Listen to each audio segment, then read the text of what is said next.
Live-ish. Are we? I don't know. I don't have the stream up.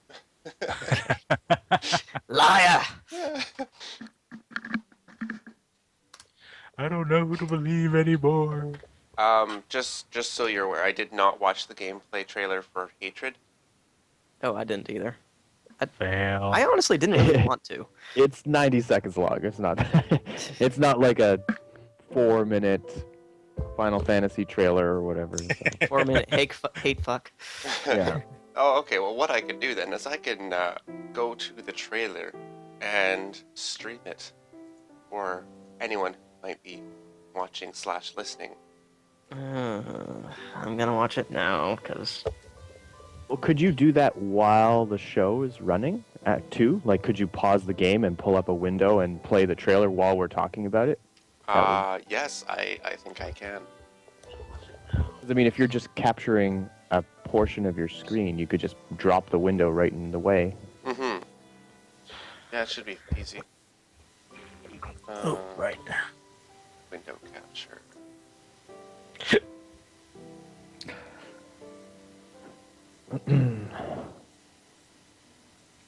Because, I mean, if we're really strapped for content, the League of Legends finals were this morning. Although, Yeah, it's kind of just like well, they won.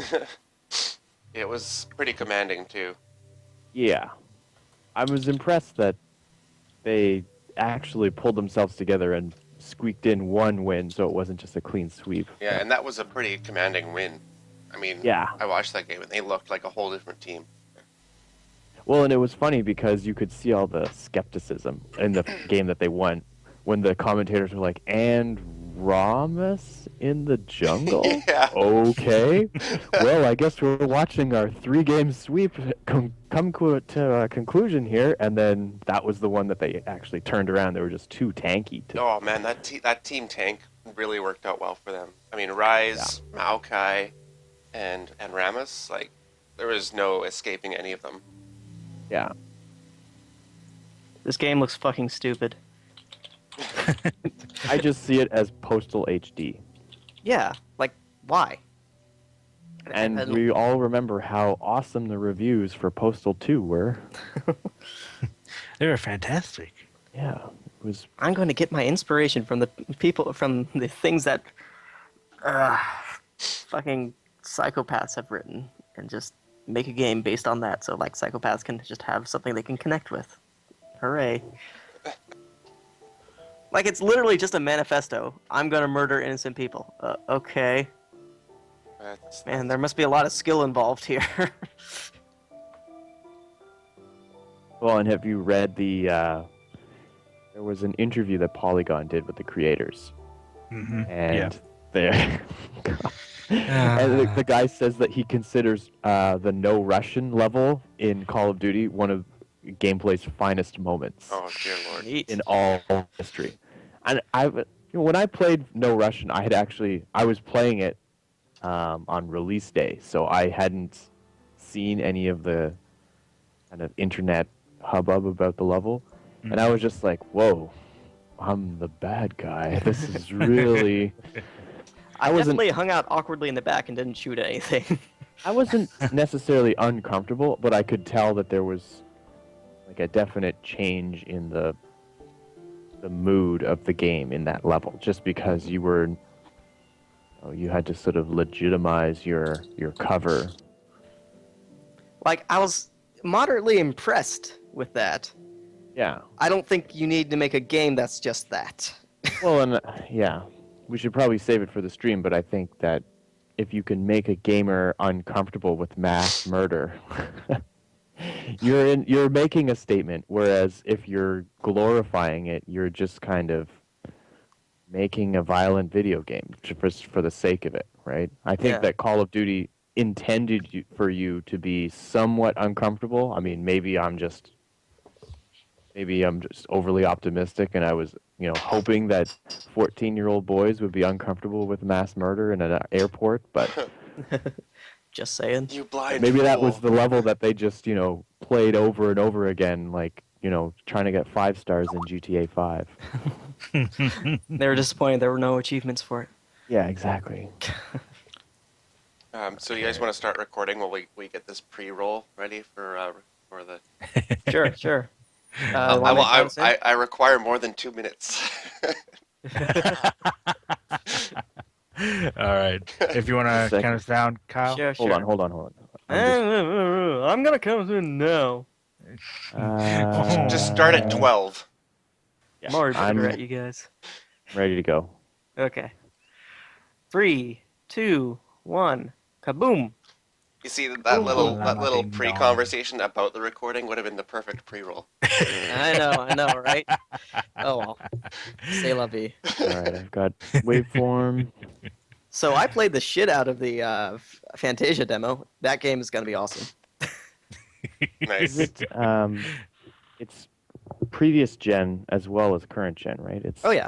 I think I downloaded the 360 demo. It's Where did I just close? it's cool. Like, I don't know, like my girlfriend and I did the co-op and it was lots of fun. And for whatever reason, I am just awful at it compared to everyone else somehow. But yeah, it's good fun. Are you holding bread right now? Yeah. Actually, Okay. it's baked potato. Oh, okay.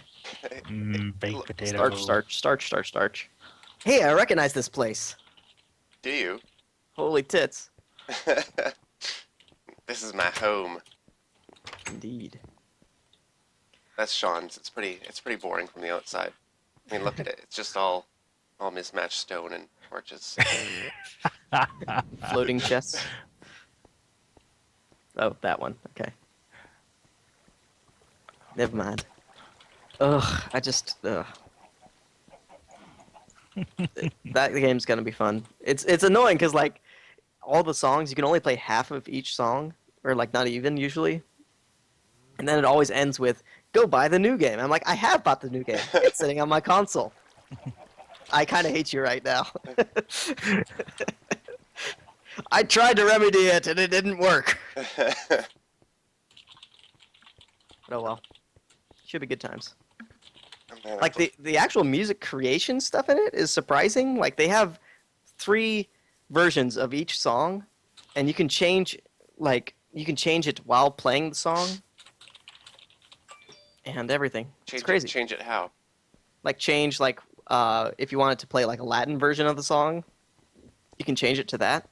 Oh, that's bizarre. Yeah.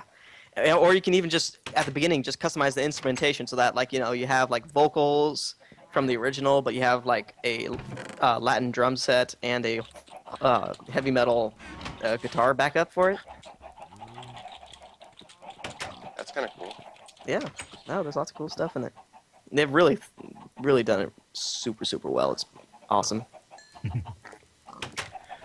Looking forward to playing that. And it will be my physical activity come Sunday, which reminds me, what the hell is going on Saturday is what I actually meant to say. And were you part of the email chain for the schedule? Yeah. Okay. So, I honestly don't know. I got nothing. Okay.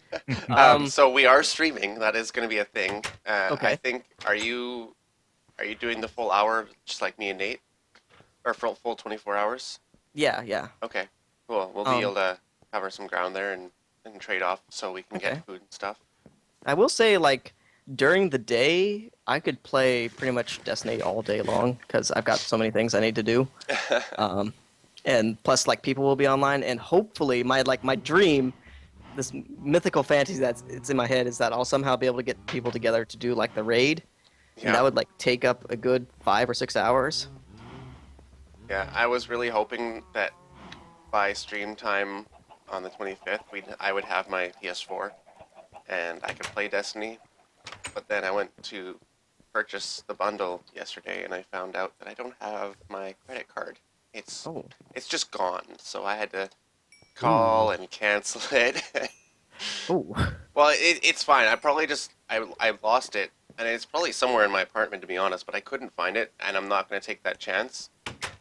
And I checked my history, and the last physical purchase I made with it was way back at PAX Prime in Seattle. So clearly, it hasn't been compromised. Well, you do know there's something called a wallet. Kind of helps you not lose things unless you lose the Yeah, I wallet have a wallet, itself. but I don't use it anymore because it's gigantic and it's falling apart. So I just put all my cards. Wallets come in varying sizes. Yeah, they do. I You can know buy a that, new one. but That's the great thing about them. you can buy new ones. I thought that was something that was just given to you on a certain birthday to denote your transference to manhood. It's a rite of passage. Yeah, I know. I don't. Yeah, I just need Okay. to go. But anyways, that's the story of why I don't have Destiny right now. All It's right. a legitimate Anywho, excuse. with the Destiny stuff, like I could stream from like my personal account just while I'm doing the Destiny stuff, just Mhm. because. I mean, like I could do it from the press to reset account, but like they still don't support like even in-game party chat in the Twitch stream. Get it together, Microsoft. It's not Microsoft, it's Twitch. Trust me, actually, because I've emailed them about it. I've you know tweeted at them about it, and they've been like, that's something that they have to support.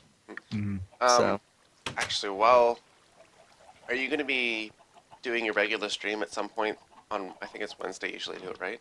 yeah, If I'm not around, see if you can get someone else that has access to the Twitch stream and see if you can figure out the hosting command to host someone else's stream at P2R's Twitch stream.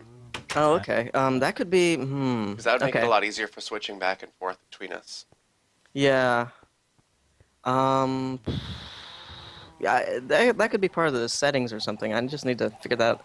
The only problem is like switching between accounts on the Xbox is awful. Like I have to get a special code. I have to I have to log in to Twitch Mhm. from one computer or device or something, and then get a special code so I can log in on my Xbox, and then use that on the Xbox, and then I'm logged in and everything works fine. But it's just a pain in the ass to get to. So I wasn't sure if I should be even logged into Press to Reset at all on Saturday on the Xbox. No, I see what you mean, and that's fine. Like what I'm saying is, if we make that work, you wouldn't need to switch over accounts Okay. because someone could be logged into the Press to Reset account, not necessarily you. And it's apparently a simple command. You just type /host Keelhal, I guess, or Ovo, Okay. whatever your own Twitch name is, Mm-hmm. and your stream will be broadcast both from your own source on your stream and also at Press to Resets. Awesome. Yeah. The only problem is it's going to be kind of lonely just because they'll only hear me, but Yeah, but I mean that's fine. I mean, okay. yeah, I'm super entertaining. It's fine. yeah. Especially I when like you're it, but don't you understand? especially when you have your own disembodied conversation going on. Exactly. I figure, like, and especially like when I play Destiny, I'm way too aggressive, so I'll be in the midst of it anyway. And tell me about it. I mean, you should have heard him when he started the call. He was cursing up a storm. Okay, seriously, I got off like Oh, just really? before You I got got off off on it? Destiny to do this call. I had to. I like my friend was yelling at me because like we were doing a strike, and he's like, "Oh my God, you finished your exotic bounty." I'm like, "What? No, I didn't." And I looked at my exotic bounty; it's totally got nothing going on. It's like, "But you got like something. You got something like a what was it? It was like something multi-tool," and I was like, did I?" And then like the rewards screen pops up, and I totally got an exotic scout rifle Nice. just before I got off, and I'm like, "No, I wanted to use this right now. It looks beautiful." Oh, Oh, the allure of the loot. I know. Ugh. Oh well. I keep hoping that I'll get a knife drop in Counter-Strike Global Operations at some point in my life. Is there a knife drop system thing going on there? They drop different skins for the weapons, and some of them and the knives are the most rare, and they go for so much on the community market. Oh God, You get one, you probably get at least $100 for it. that's crazy. But awesome.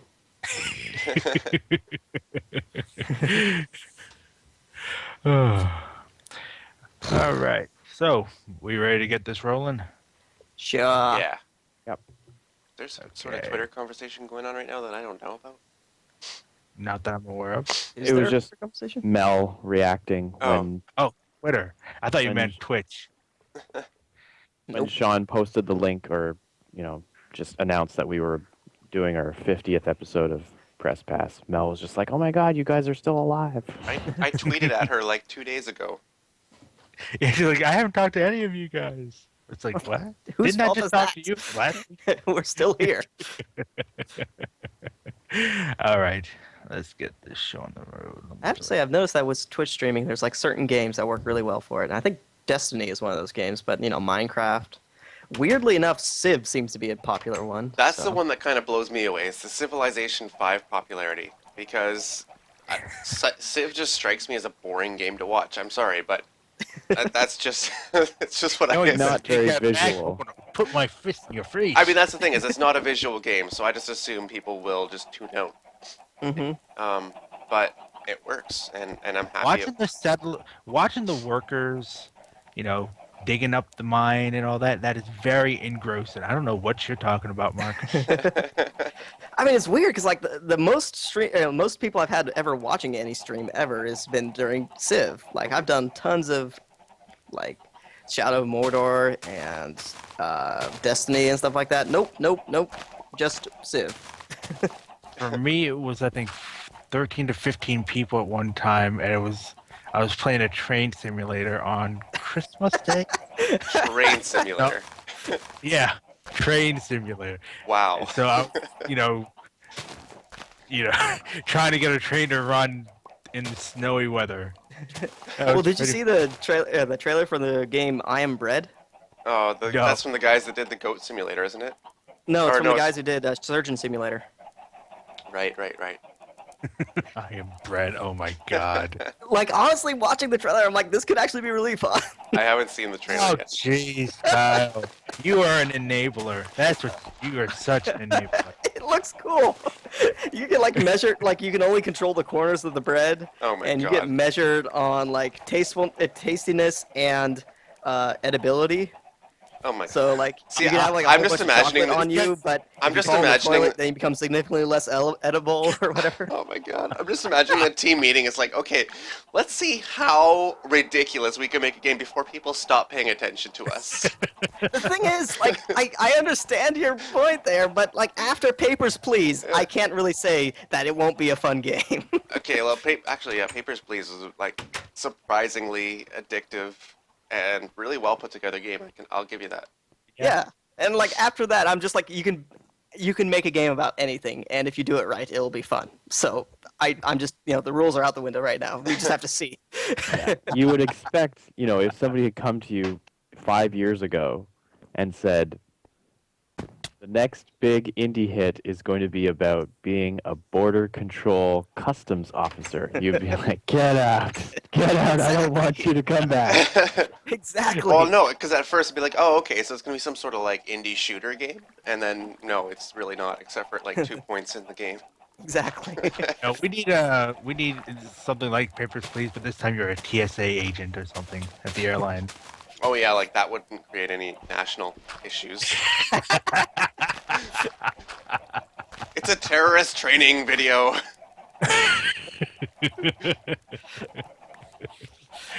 All right, here we go. Okay.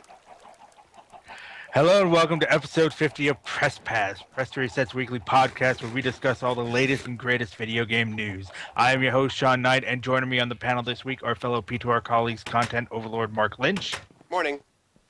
community manager Anton Wegenes, Hello. and contributing writer Kyle Holt. I'm here under duress. Under duress, yes. Are you He still got- receiving phantom phone calls? No, those stopped. Okay. I sent my sister a message saying stop. So I'm assuming that it was her. Okay. As is the case from now on until the end of time or the end of this podcast, we are live streaming this on twitch.tv/pressreset. This week, Mark is playing Minecraft, showing off our pretty little world. Did you just even out water with a bucket? I He dumped sure water did. into water. The water What? physics in Because Minecraft he are wants so calm water. ridiculous. You gotta do it every other block. Yeah, It's not really water. It's more of like a gelatinous sort of substance. yeah, and it's a never-ending supply. Look, like I'm gonna take some out of the water there, and it's just gonna refill itself. But wait. yes, episode 50. Yeah. Yeah, Made it Big and, far. 5-0. yeah, and we are 1 year and 12 days old. Wow. Our first podcast was published on October 7th of last year. Hey, wow. Holy crap. I was not aware of this. When did I become a regular? What do you mean you weren't aware of this? I emailed this to you guys. I got the email. Thank you, Anton. I'm Maybe part we're of the trying crew. to connect with our audience and be equally in surprise and amazement. Exactly. Well, I don't buy that. I think you guys are just ignoring me. I think Kyle became a regular maybe 3 months into the. Right, So, yeah. I think it was something like that. I mean, I think the first time I was on was with Call of Duty, or was it with? No, it was with Call of Duty, right? I don't know. Okay. It's Well, a you left a person bigger or- impression on me, I guess. and then I was on for the Xbox one with Yeah, for a while you were the kind of like special Xbox One correspondent. Yeah. yeah. It's like, oh, we're talking about Xbox this week? Let's get Kyle on the show. Yeah. All right. Like something is happening on Xbox One. Does anybody have one? Crickets. All right, Kyle. Let's go. And, And let that be a technically- lesson to you, children. Carve out a niche. Yeah, All right. don't play PC like everyone else does. You need to get a corner on the like Amigo market, or We're still looking for an Vivo- N-Gage correspondent. yeah, we're still looking for the Engaged Twitch streamer to join our crew. Oh God, it's Twitch streaming from Engage. Like, it's bad enough that you can stream from the iPad. Yeah, Twitch streaming Angry Birds, Ugh. Oh, geez. Plants vs Zombies. Wait, hold on. I need to figure out if that's actually a stream we can watch. I'm sure it is. Oh, no, please, no. All right, so let's get on to our first bit of news, and that's the PlayStation 4 is the top-selling console for September. I think this is the 9th month in a row that it is claimed that position. However, what is interesting is that it's sold 3 times the amount of consoles that it did in August. Of course, NPD doesn't release those numbers, which doesn't help much, but the other bit of interesting news was that Destiny sold more copies on the Xbox One, and this didn't account for all the Destiny bundles that were sold for Xbox One and the PlayStation 4. Mark, what is the attributing factor for that? Even though the PlayStation 4 sold a lot of consoles and has a larger install base, the Xbox One suddenly was able to hit the top spot for Destiny sales? Well, I mean, Sony also had the corner on advertisement. Yeah, probably. And I think, part of that is just because they have the corner on the sales. But as far as why they have the sales numbers, or why they have the sales number for consoles, it's because of the Destiny bundles. And because of that, I find it really strange that they didn't count the bundles as part of Destiny sales, which in turn really skews the game sales number. Mm-hmm. I mean, if they had counted that, you'd probably see bigger numbers on the PS4 side. However, I also know that, I suspect, I should say, that the Xbox One had such successful sales for Destiny is because the Halo crowd. And these are the ones that first migrated to Xbox way back when it was a huge brick of space.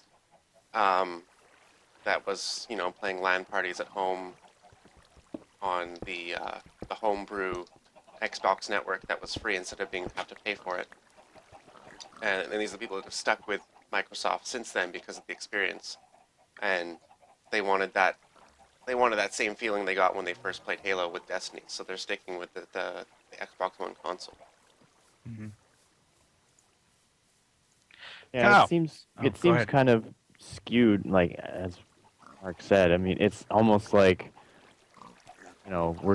there's 2 teams, they're playing a game, and one team clearly wins, but then some statistician says, "Oh no, the other team actually won because we're only counting points scored by this player." Yeah. All the other players that scored points, we're just not gonna count them. So therefore, the scoreboard only reads this guy's score, and he was on the other team, so therefore the other team is the winner. It's kind of like, right, okay, just because, yeah, PS4 had the exclusive bundle that if there had been an Xbox One bundle, I'm sure that we would have seen maybe still a more competitive race, but I think the fact that a lot of people I know got their first PS4 with a Destiny copy bundled together. They got the white console. But there was a Xbox bundle. There was an Xbox One bundle, but I think because they only counted, I guess, standalone copies. It must, yeah. And standalone copies and no digital copies, which is even stranger. Which is, that would be even more puzzling because of both Xbox and PS4 really trying to push their digital market. Yeah. Well, I think it's impossible for them to really know the numbers for digital copies sold because they don't have track of that. They should definitely have tools in place to track that. It's a very simple thing to. I mean, I think it's almost required in the way the database would be set up. They would have to be able to track how many download requests have happened. Yeah, but NPT is not part of Sony or Microsoft, Well, and Microsoft and Microsoft are the ones who would have that number. They are slacking and living in the past. Yeah, MPD numbers aren't as Reliable. yeah, thank you. As they should be, unfortunately. Nintendo also provided some information for their sales as well. Super Smash Bros. For the 3DS sold 705,000 copies in only 2 days, according to last month's MPD, which is very interesting. Is anybody surprised by this news? 135,000 of those copies were sold digitally. Wow. So Nintendo is going to see some success with the digital download era. That's good news. A terrible idea. They don't have a large enough hard drive. Yeah, exactly. I avoid digital downloads on my 3DS just because it's such a pain. Mm-hmm. I've got quite a number of digital downloads, including a full, I think it's Rune Factory 4. It's like 2.5 gigabytes or something. Yeah, I had a copy of Shin Megami Tensei 4 on my 3DS, and I had to delete it just because it was so massive, and I couldn't download. Like, anytime a new demo came out to the store, I was like, yeah, I want to try that. And they're like, oh, you have to free up space. And I'd end up deleting stuff like the YouTube thing. I would be trying to keep Shin Megami Tensei, and I just couldn't. Eventually, I just got to the point where it's like, I want all of these games, and so yeah, I ended up buying a physical copy of SMT4 just so that I could have free hard drive space. I actually just recently did that myself. Bought Shin Megami Tensei 4. But you can expand your 3DS with extra memory, can't you? There's a SD slot for it.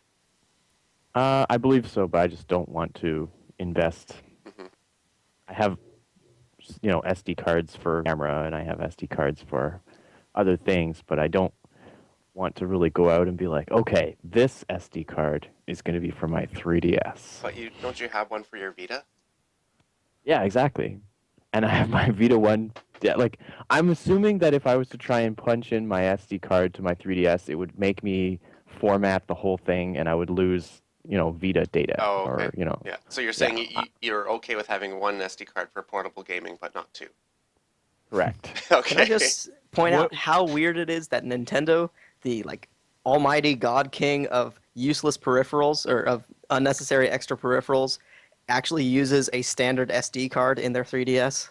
I know, right? There's no. Go ahead. Yeah. Just generations of fans saying, this is garbage. Why don't you have a standard headphone jack? Come on. I mean, because for the longest time, I thought just my 3DS didn't come with one. I was like, oh shoot, I didn't buy the right one or something. And I thought that like there was a special one that I was eventually gonna have to order or something. And then I looked it up online. I'm like, you're kidding me? Yeah, I can use any? Well, that being said, yeah, they have kind of embraced the non-Nintendo first-party periphery stuff, but they also still force you to save games on the cartridge. So, Though the question is, or actually, my other big question is, with the Wii U, can you add to that hard drive space or what? I don't believe so. There is an SD slot, so if you want to save your games or digital downloads to the SD card, you can do that. But as far as I'm concerned, or as far as I know, the 32 gigabytes or whatever it is that comes in the system it's kind of like an iPhone. It's like that's all you get. And you wonder why third parties aren't terribly interested. I have a question. Is it considered blasphemy if you use a Sony SD card with the 3DS or the Wii U? no. Nope, I guess not. I'm You sure that can't there's- mix the two?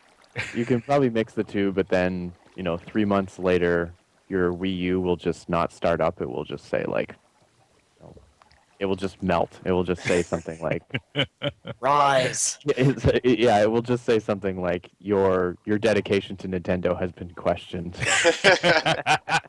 Promote melting your Wii. All right, so some of the other numbers that Nintendo provided was that 155,000 3DS units were sold in September, which is a 55% increase from August. It also said that the Wii U sales were up significantly over August as well, but didn't give us any numbers for that. Meanwhile, Hyrule Warriors sold 190,000 units in the US for that month, and Mario Kart 8 sold 60,000 units in August. Not bad, although I am surprised that they didn't give any Wii U sales numbers. Yeah, that's strange. Oh, maybe there was a Hyrule Warriors bundle. They would definitely account that as a hardware sale. Mm-hmm. Who knows? Eh. Well, apparently they don't count bundles, so whatever. Yeah. Bundles don't count, guys. But the sales for Hyrule Warriors, you said 190,000 in the first week? Yes, right? That's good, but that's kind of like good for Nintendo, right? I mean, if you were to say, we're going to launch Half-Life 3 and first week sales 190,000, Gabe Newell would just be like, done. He's just like, I'm out of you guys waited, you guys pestered me for so long, and then you don't even break 200,000 copies. That's not a fair comparison because no one wanted a Hyrule Warriors. Yeah, nobody asked for this. No, nobody knows they wanted a Hyrule Warriors. I guess so. Yeah. Nintendo knows what you want better than you Yeah. do. Just like Apple. Yeah. So we're going to move on to our next bit of news, and that Oh, is but I had more. We skipped over the Xbox stuff. Was there anything for Xbox? Well, I mean, yeah, because we talked about the Destiny numbers and such like that, and Yeah. as much as Anton pointed out that people waited until Destiny to buy PS4s, well, the same thing happened with a couple of friends of mine. So, I mean, using a terrible, terrible example of what I know personally from personal experience, that could have dramatically increased Xbox sales numbers as well. The other thing that Xbox did really cleverly was actually sell a bundle that you saved money on, unlike the PS4. Woo! And I think that's something you're going to see for the rest of this year. Well, because actually, this is the PS4 Destiny bundle is attractive to me because it also includes 12 months of PS Plus, and mine just ran out. that So, helps. I mean, I was I going don't to get know it anyways, if the and Xbox one included Xbox Live. I think it did. then it probably does. I mean, I think all console purchases come with some form of Yeah, whether it's 30 trial months, period.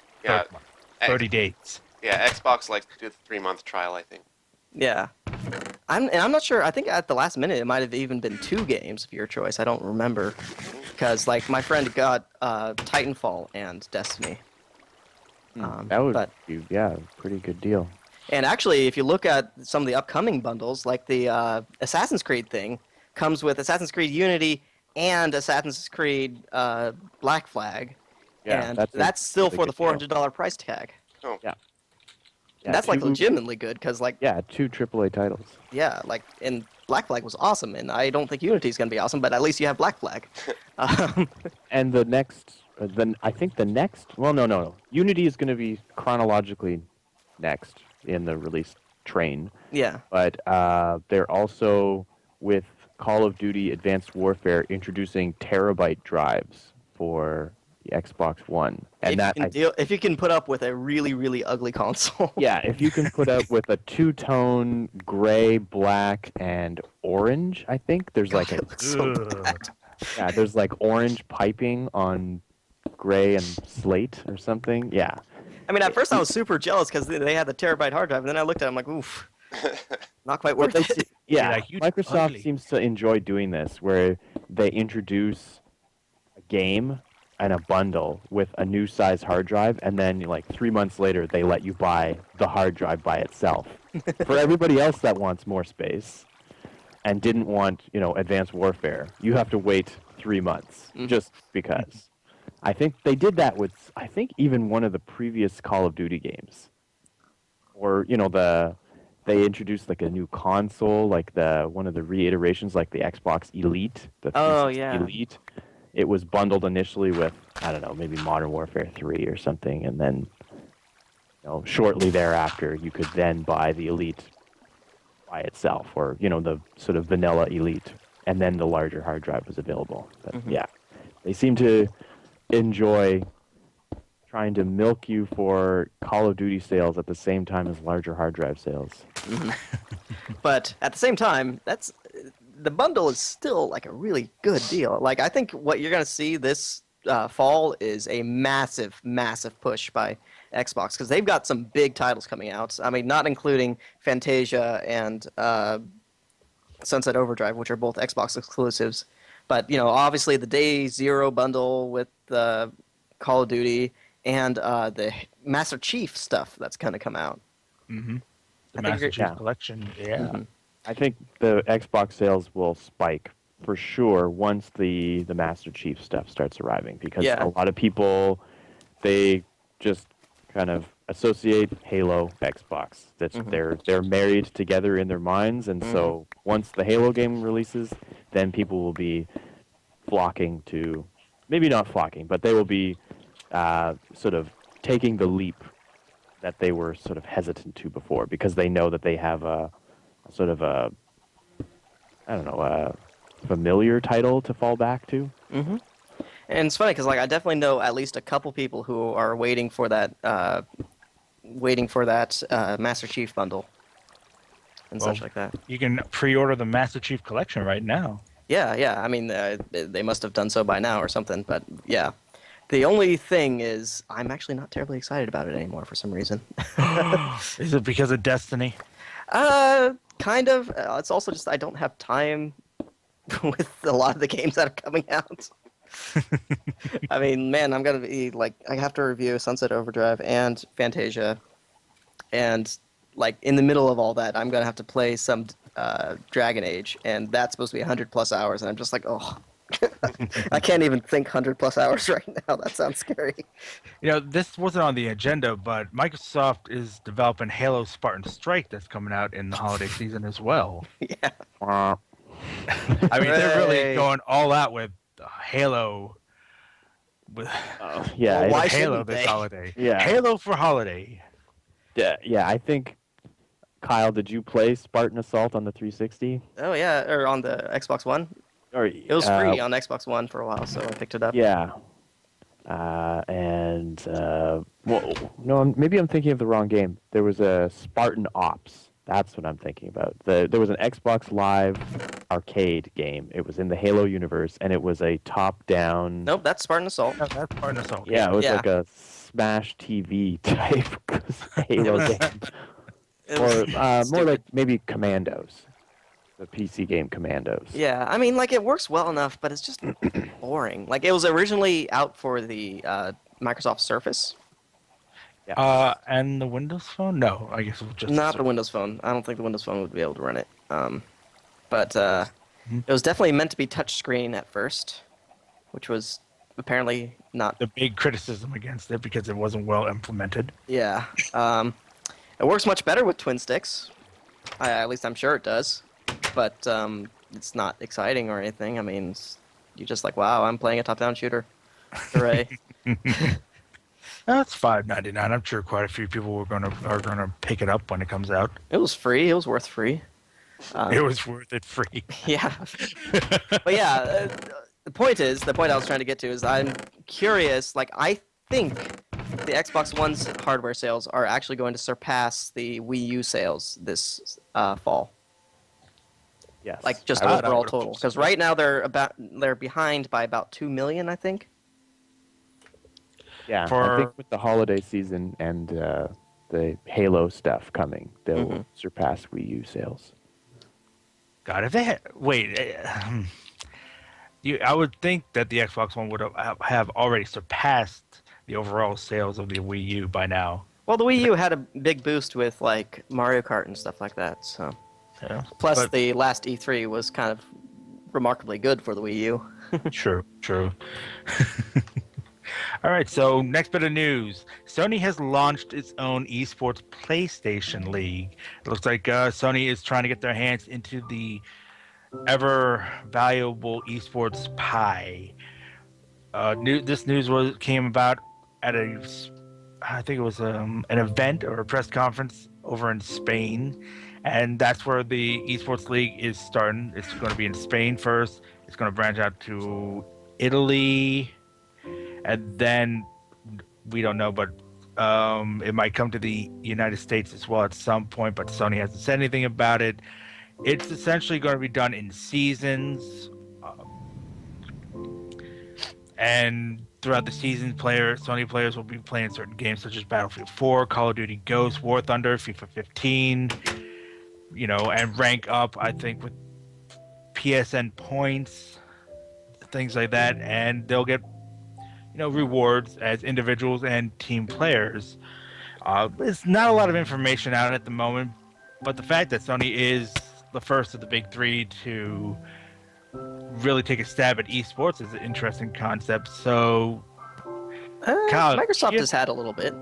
They've had officially, they had a Connect Sports Rivals competition. I know, right? In Microsoft's defense, they held it in San Diego as opposed to Spain.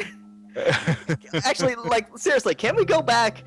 It might come to North America at some point. Yeah, that's the part that kind of caught my attention was why start it in Spain? And I was thinking about this, and I'm wondering if they're just going to use it as kind of a, like a testing ground with a smaller Sure, that was population. I think that's Yeah. what it is. Yeah. The smaller I'm sure population, it's just like, they because- have massive unemployment right now. What are they going to do?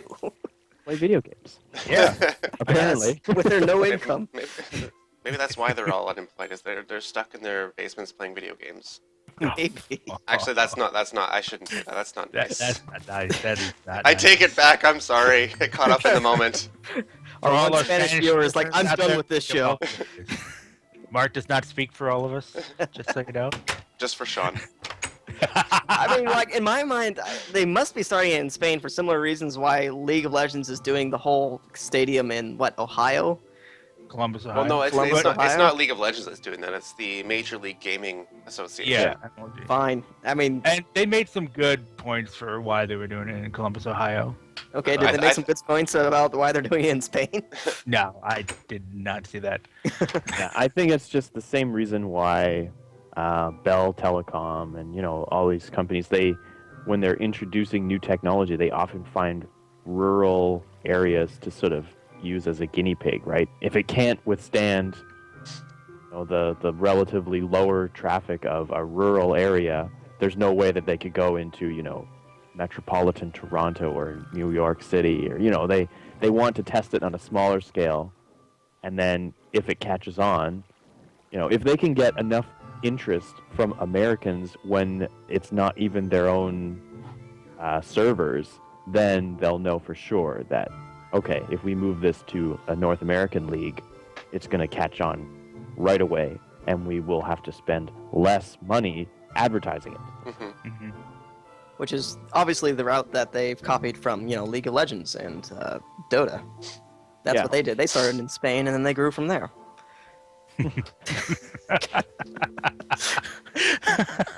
Yes, that's how they started. Of course. It makes so much sense. It makes so much sense now. It was all Why over the every news. once It in a was like in while- Barcelona or something. Yeah, somebody will get instant street cred when they'll just be like, "I've been playing Dota since there were Spanish rules." And they bring it back every once in a while. The Spanish rules tournament. You had to kill the goat at the beginning of each match. So, the big question I have is, how well will esports translate to the consoles, and will they become as popular or as esports on the PC? I don't think they'll catch the PC as far as esports goes. I think it stands to be successful on some scale at least. Mm-hmm. I mean, the games they named, two of them made sense to me because I already expected that. It was Battlefield and Call of Duty. The third one was FIFA 15, which kind of threw me off for a moment because I'm like, well, it's a sports game. That's not true esports, really. It's But- super popular, man. I mean, yeah. And then I thought, Yeah. well, like, no, it's got a huge fan base. Mhm. I It know makes especially good sense for Spain too. Yeah. Yeah. Oh, yeah. It's huge. That would be huge for Spain. Mm-hmm. I lost my train of thought. Damn you, Minecraft. Stop making Spanish jokes. No, I wasn't gonna make a Spanish joke. But oh yeah, it's a very involved game at this point. I mean, there's such a large amount of micromanagement. The thing is, I don't know if it's gonna be multiplayer or if it's gonna be single player. I would have to assume it's gonna be single player. And then that means you're going to be relying on the AI for a lot of your team's positioning for the esports, which to me seems to throw in a bit of randomization rather than skill. Mm-hmm. Well, I So mean, by for me, the question multiplayer, is, just to clarify, by multiplayer you mean Cooperative. each individual player on the field is controlled by a separate human being. You don't mean single player as in it's one person playing against the AI for the entire tournament. No, oh, pardon me. No, I mean, yeah. So like, I know the matchups would be two teams, PvP, yeah, PvP. It sounds weird saying that for a sports game too. But yeah, like I would think some sort of cooperative element would be involved as well, like we see in MOBAs with each player taking on the role of one of the champions. The same thing for each role for the team, which would not really be feasible because there's 11 players on a soccer team. Yeah. Yeah. I don't know. It'll be a pretty massive server load to have, and that's just if you've got. I'm assuming that it doesn't work like a real game of soccer in that if you're playing a certain player and your coach or you decide to so and so is running low on stamina, we need to trade them off into the bench. That you don't have like actual players who are benched waiting to play. Although that would make for an interesting dynamic. Yeah. Put me in, coach. Put me in. I mean, what throws me off is that why is it I mean, like, I guess consoles we're going to get into eventually, but it feels almost silly for consoles to be into it because it's like, it's so much easier to just focus on one game doing it. Then it's like a sports. It's almost as though like a city just decided, okay, we're going to just start our own like sports league, just like period, not necessarily involving other sports leagues, but like their own sports leagues, and then we're going to include hockey, soccer, and basketball and football and baseball and everything, and it's just going to be our own league. And it's like, well, I don't know, like the reason why these why these esports leagues take off is because it's a game that everyone plays, and it's just one game. Right, it's kind of a unified league as opposed Exactly. and that makes sense to me as well. What you just said, not what they're doing. Yeah. So I'm kind of confused by that, and also there's a thingy down there. What are you fighting? Is it a ghost? That's a zombie. Oh, okay, I can't see quite yet. Sorry, But I'm, cool. I'm working on getting some light in here. Yeah, I mean, I think this is just Sony kind of responding to the kind of unabashed slant that MLG has towards Xbox. MLG was pretty much PC and 360 exclusive for the longest time, and so I think they're just saying, all right, we've had enough of this. We're going to start our own league. Oh, can you imagine doing Major League Call of Duty on those old PS3 controllers? There is nothing wrong with old PS3 controllers.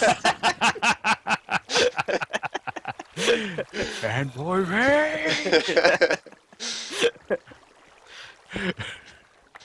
And I mean, I think they picked, at least from the console market, the right games. Yeah. I mean, if you had to pick 3 games and launch them in Spain, it would be those 3. And then if you launched it in the if you launched it in the United States, you would switch out FIFA for Madden, and then you'd be fine. I mean, even in the United States, FIFA does pretty well. I mean, Oh yeah, but I mean that's still kind of, saying FIFA's popular in North America, and some European will pat you on the head and be like, yes, we know. you're part of it too. where's our European counterparts right now? We need a European voice in on this. All right, so we'll move on to the next bit, and that is a couple advertising interns are looking are seeking $150,000 in funds on IndieGogo to pressure Valve to release Half-Life 3.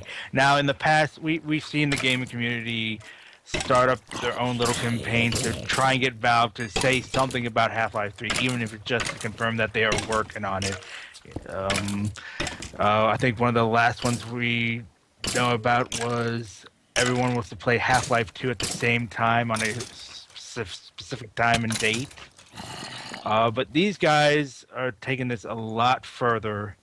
For $3,000, they'll start an AdWord campaign. $9,000, they'll have a mobile billboard.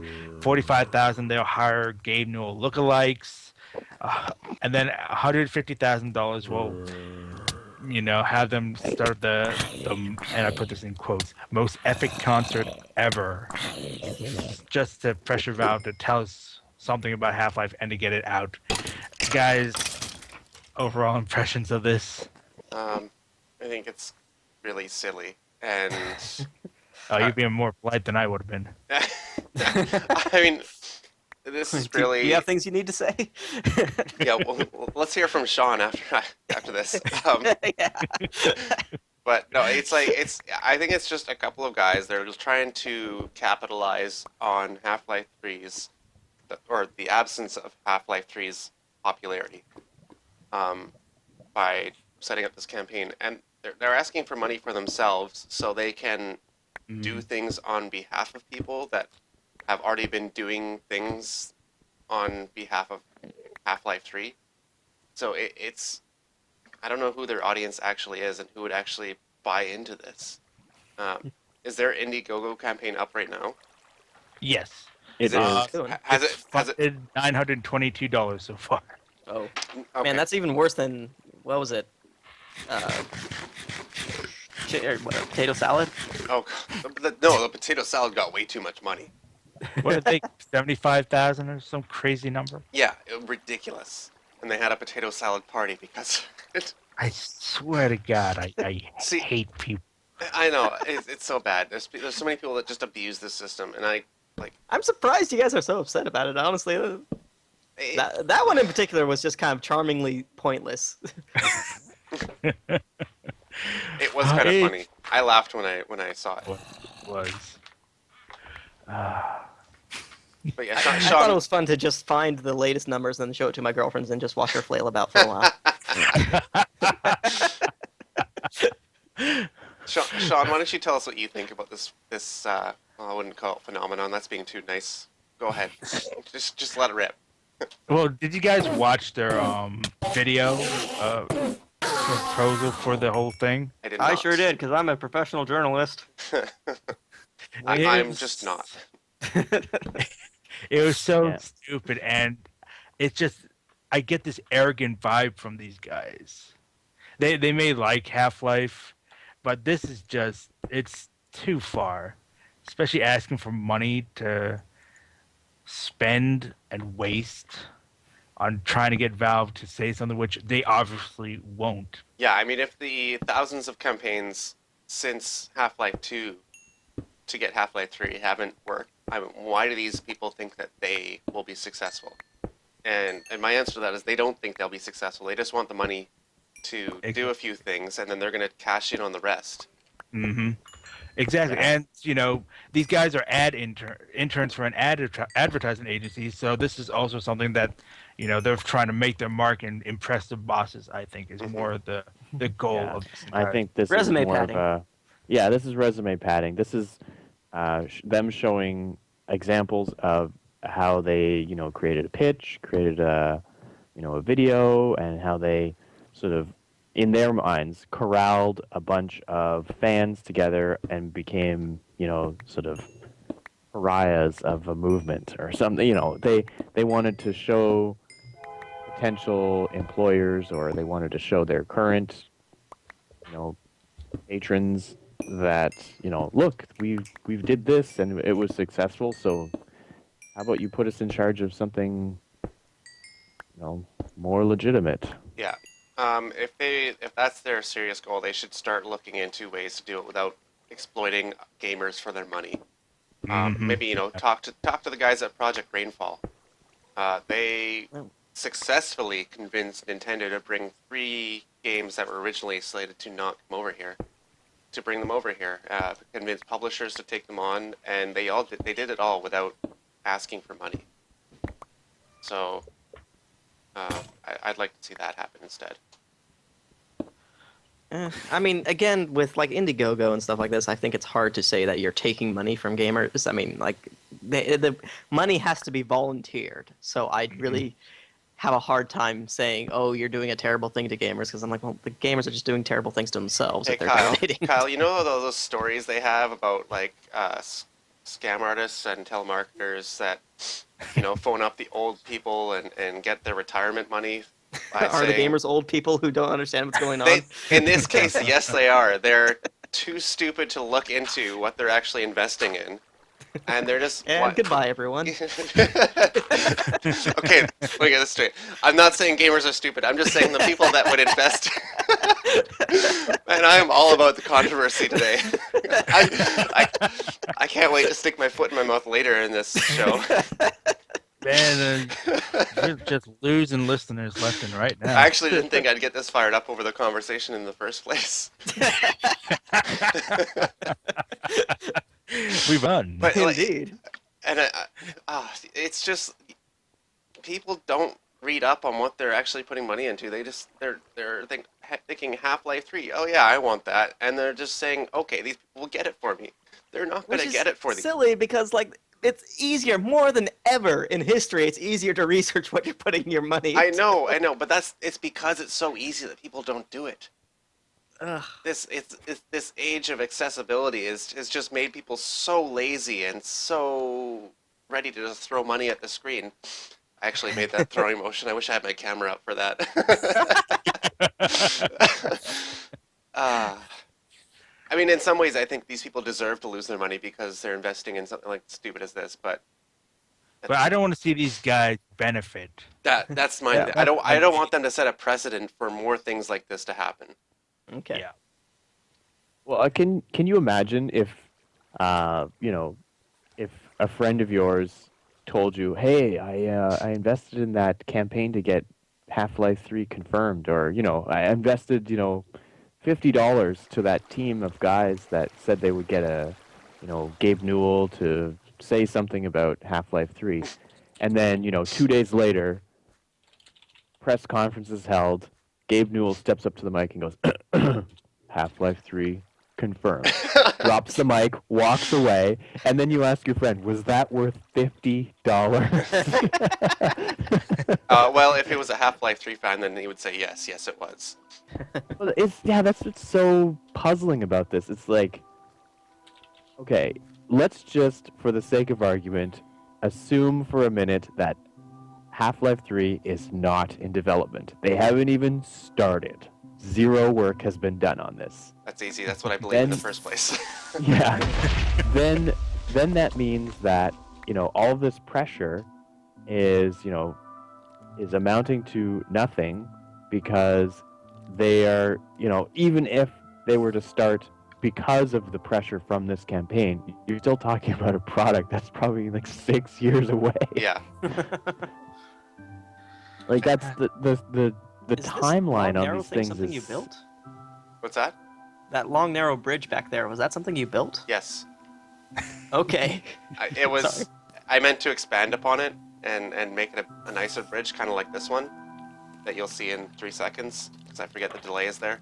But then I got caught up in other projects like my twin towers.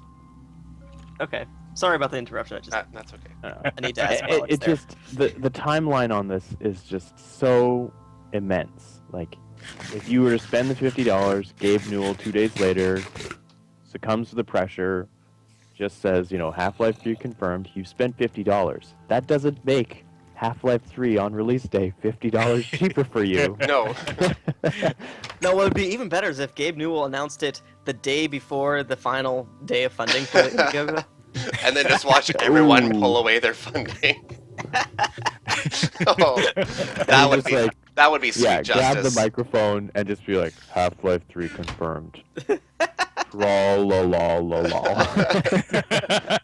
It's coming. Whether I'm thinking they're saving it just for the release of the Steam machines. That's what it is. Yeah, I think that when Steam machines release, it's going to be like a bundle on the hard drive or something. Or there's going to be, maybe even not even with the launch, they could do it, to sort of boost sales a year later. Or, basically it's their, Half-Life 3 is to Valve what a Final Fantasy VII remake is to Square Enix. It's their ace in the hole that they can put out at any time, and it's just like, doesn't matter what's going on in the economy or what kind of trouble their company is in.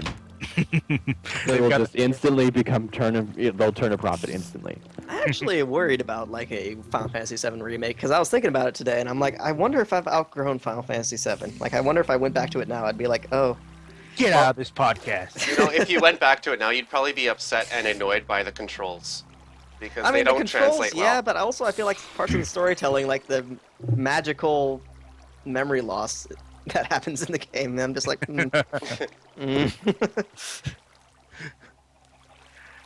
So I remember liking it for the story, but that's back when games didn't have stories. This is true. Yeah, So when it while was the winner by default. Yeah. So while I've unveiled my disgust for these advertising interns, recently there's been a gameplay trailer that was released for a game called Hatred, which has garnered some interest and reactions to it. I asked you guys to watch the trailer and just give me your initial reactions to this. Ooh, Kyle, let's start with. am I streaming the trailer now? Oh yeah. Oh, It's great. streaming. I get to watch it Yeah, again. if you can just put it on loop, we'll just... Yeah. Okay. Of It's course, you're gonna be so- like, we're gonna be like It's 30 so seconds behind you, aren't artistic. we? It garners multiple watches. You can't get it all in. This at is one- actually this is in my one go. first viewing of it. I haven't seen it yet. Okay. Well, you guys should probably turn on the sound. I'm just gonna keep it muted and like wander around Twitter. I You watched. can see it again. Yeah, I watched. fucking hate this world and these human worms feasting on its carcass. So, tell us about Life is just the cold, company, Sean. What's going on with them? and I always I believe it's wanted a to die Swedish for developer, if I remember This is the time of correctly. vengeance, Give me 1 and minute, I no gotta get the life is name. worth saving. And I will put in the grave as many as I can. And so the premise of this game is essentially you are a sociopath who has decided that it is now your day to go on the murderous rampage that you have so longingly crafted together for tens of minutes. All right, so But yeah, to vent your frustration by killing indiscriminately. yeah, you are the bad guy. The game was developed by Destructive Creation. And as you get to go around killing innocent civilians to your delight, and as much as you want. This is horrible. Yeah, isn't it? This is disgusting. Like, I don't know how it got this far in development. What is wrong with this developer? Well, I'm going to the developer, this game is all about honesty. Or the game trailer is all about honesty. They're stretching a bit. I don't. According to them, they wanted to create something contrary to prevailing standards of forcing games to be more polite or nice than they really are or even should be. And, I guess that's kind of like when you look at the Grand Theft Auto games, you could do something similar, but it's more satire than anything. Yeah, and that's the thing. It's like, I get what they're saying, kind of. Like, they're saying they want games to be more truer to, reflecting what happens in real life. And I get that. But you're also asking people to step into these roles and become the protagonist, who in this case is a sociopathic, murder spree dickhead. That's wrong. I'm sorry. That's like that offends my morals. I don't like that at all. Mm-hmm. I mean, when you think about it, like a game, I can think of a game that kind of had almost a similar message, except it did it like eloquently and amazingly well. Spec Ops: The Line had kind of like a similar message of at the games you're playing, and it did it in a way that's actually amazing storytelling and just really gives you a really introspective look. Whereas this one just looks like just a blood fest, and Yeah. I'm like, I don't, why? Yeah, it seems like this theme of kind of look at the monsters we've become, or making people uncomfortable with massacre or violence, or satirizing the sort of perverse culture from where those sentiments come from. It's been covered before by other games, as we mentioned, but I think the difference here is that there's just no craft. There's no tongue-in-cheek. There's no level of even anything close to sophistication or metaphor. Nothing. It's just a sort of a brass tacks look at kind of one mentality and how I don't know, it just seems like it's kind of glorifying the violence for the sake of violence rather than being a little more complex with it. Yeah, right? it's not really giving people insight into a certain mindset or a certain like with Spec Ops, they gave insight into the horrors of war, and it's not just the good guys versus the bad guys. It's actually one side against another, and they both have good people that are going to die. I mean, that's a message that you can take from that. This just strikes me as saying, like, yeah, there's a group of people that just want to kill everybody and do it in the most horrific way possible. And well, And this yes, is what their fantasies are like. yes, Okay. and you should support this mindset by taking on their role. It's like, no, that's not right. I'm not sure I understand what their goal is with this game. I think they have a goal, and I think it's in itself it's an honest desire to improve something, but from what I've seen, which is albeit like half a minute of actual gameplay, I don't understand what they're going for. Yeah, I mean, it seems like the kind of premise that a frustrated 15-year-old boy would write. And Whereas, the danger there is, at that age, you are susceptible to kind of influence from media, such as video games. And I'm not on this. I'm not. Don't get me wrong. I'm not going. Here I'm putting my foot in my mouth again by not saying things properly. I'm not saying that video games create violence, but this kind of message does scare me a little bit. And doesn't Well, really help our cause either. yeah, Exactly, especially when there's so much else that's already destroying our culture as gamers. Yeah, and the creators, I mean, they've had a couple of interviews done, and obviously questions were asked to sort of like, what are you guys doing, or like, what was your inspiration?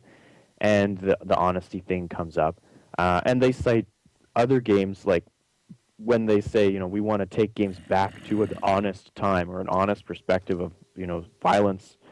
and they cite games like Painkiller, Postal was their main Doom. one.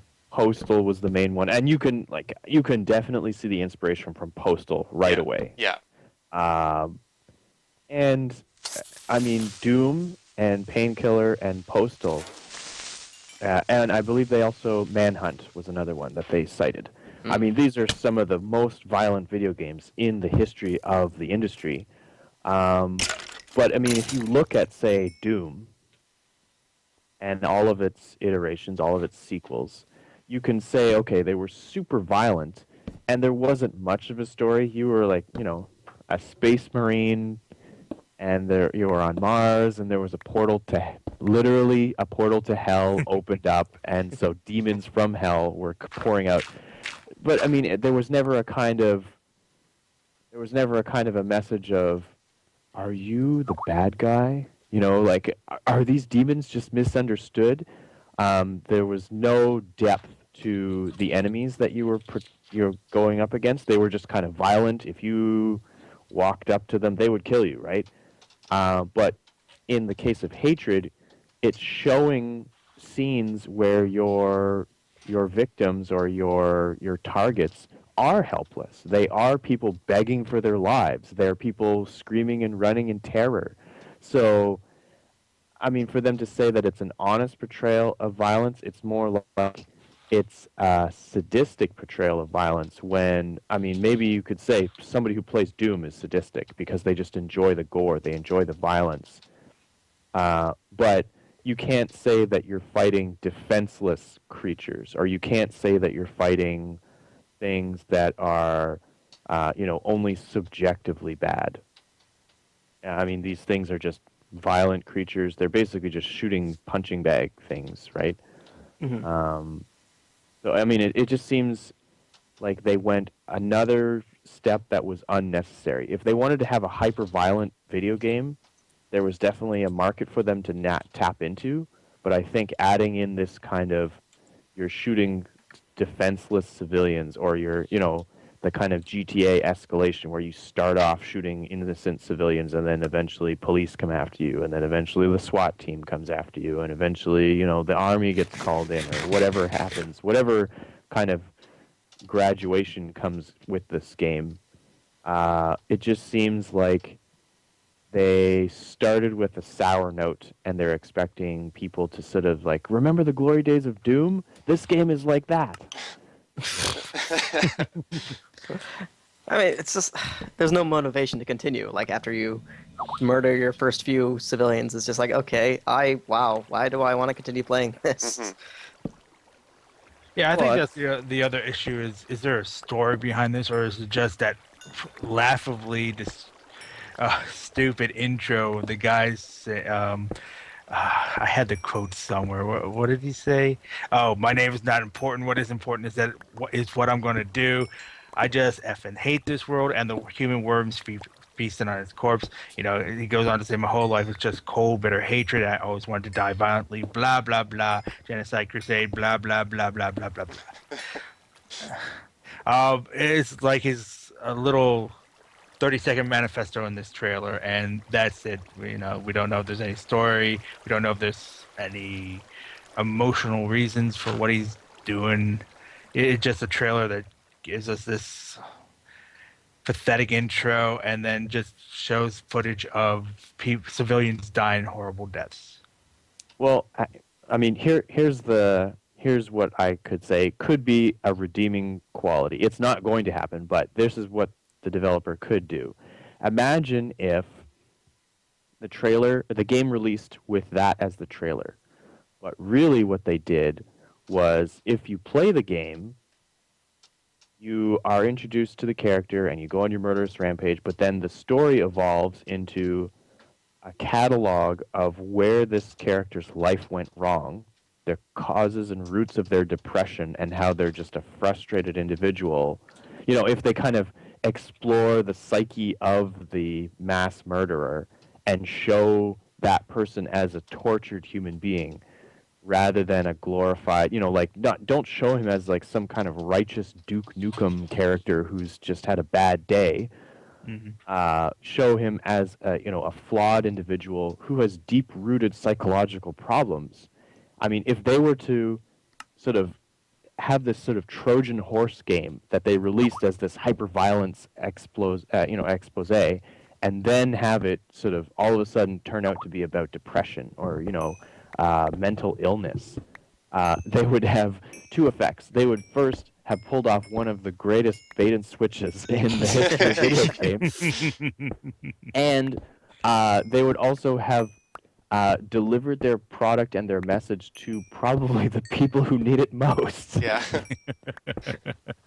Because when somebody says, "Oh man, I would love to blow off some steam by just going on a virtual murderous rampage," even if it's virtual, it's kind of like, I mean, if you're genuinely enjoying yourself doing this over and over again, it's kind of like the fantasy is just that much closer to becoming reality. Yeah. Like, I think most decent people would be bored of this game or horrified within less than 90 seconds. About as much time as it took to watch the trailer. Exactly. And that's why the famous level on Modern Warfare 2 was just one level that was relatively short, particularly on the civilian killing part. At some point, the SWAT team shows up, and then you actually have to, deal with that.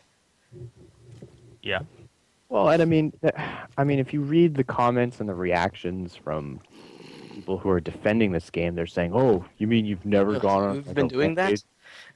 Yeah, I mean, we're talking about YouTube comments, which are the bottom of the barrel. They were the worst community in the entire internet, I would say, bar none.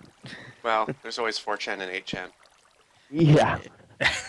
It just doesn't... Okay, anyway, so there are people out there who are defending this game, and they're constantly rallying behind, like, GTA 5, or the GTA series in general. They're just saying, what? Oh, don't talk to me like you've never gone on a rampage or in GTA. And I mean, there is some kind of parallel that you can draw there, but as we've covered before, GTA always had their violence skewed somewhat by satire. They were always sort of giving you violence, but also portraying North American culture as a toxic environment anyway, right? They were saying, like, here's a machine gun, you can go kill people if you want, but then, meanwhile, the radio ads are just completely off the walls satire of North American culture, showing, the kind of social degradation and the sort of, especially GTA 4, it showed just kind of like the alienation that immigrants in America experience, and how they really have no choice but to go into a life of crime. They can't make money anywhere else. That was the sort of the situation that the protagonist of Nico Bellic found himself in. And it's just kind of like, at least there was something being said there other than, violence is violence. Yeah, I'm a badass, and I'm just gonna go out in a blaze of glory. But, that is something that does happen in real life. You do have these crazy people that are, with all the shootings going on these days. Whereas, GTA, when you're doing a mass shooting in GTA and you got the cops all over you, they're screaming and yelling, it doesn't feel real, it doesn't feel disgusting to you, whereas this trailer has evoked this particular emotion and reaction from a lot of gamers. To be fair, I've never really liked playing GTA games because of that, to be honest. First Minecraft, now GTA. I know. I can't die to you again. I'm already dead. You can't just re-dead me. I could dead you, bring back, Dead. dead you again. Sean Knight, the Necromancer. Sounds are for.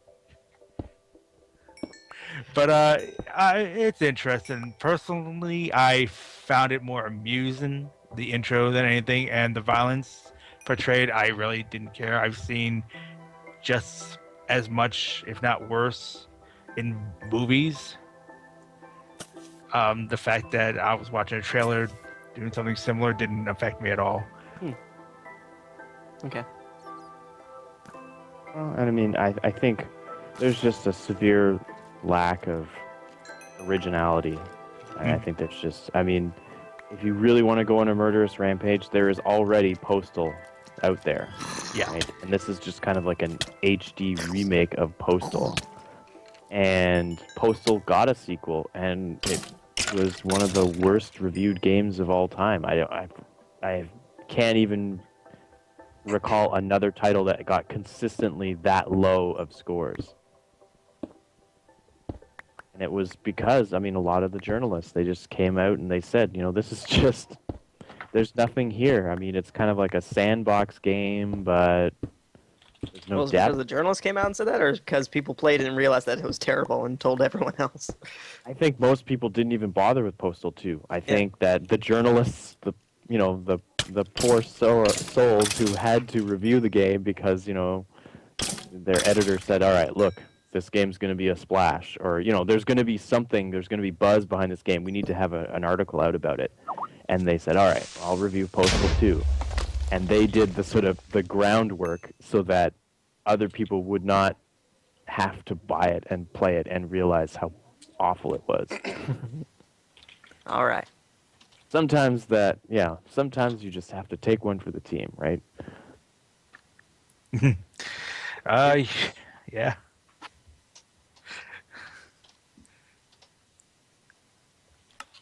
Sorry, we got distracted for a moment. Hello? Hello.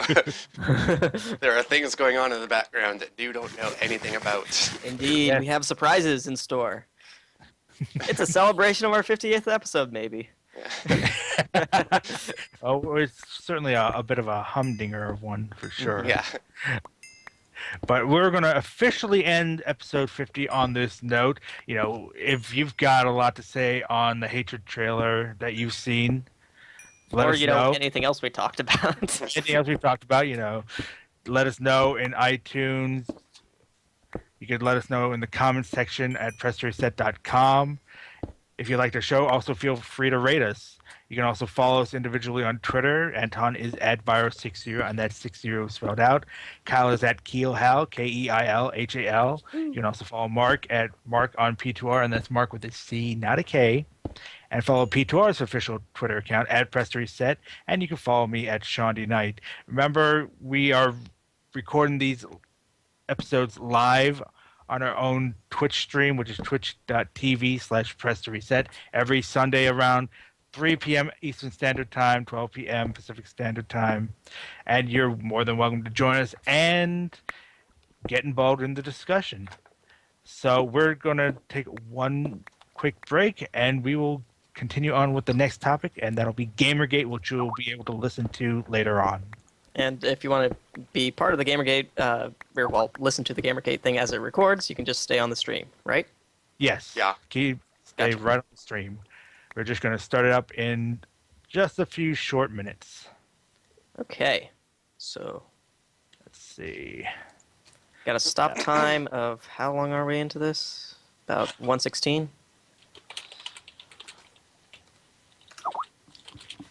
Okay. This should be fun. I'm skipping lunch for this, so If you want to take a quick break and grab a snack or something. maybe I'll grab a pretzel, a large pretzel to munch upon. Be right back. Okay.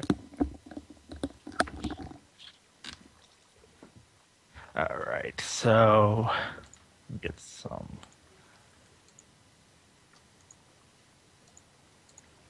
Pull up some GamerGate stuff so I have some background.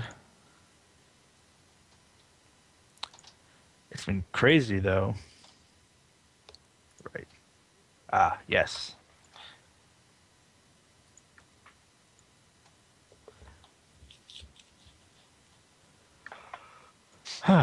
So we're gonna get a GamerGate people into this thing. I don't know. I don't If we think tweet it. I don't think I'm followed by any GamerGaters, but I don't. Maybe. Yeah, but you It's put always that fun. hashtag out, That's somebody true. else. That's very true. Tweet it to Adam Baldwin himself. Oh God. Let's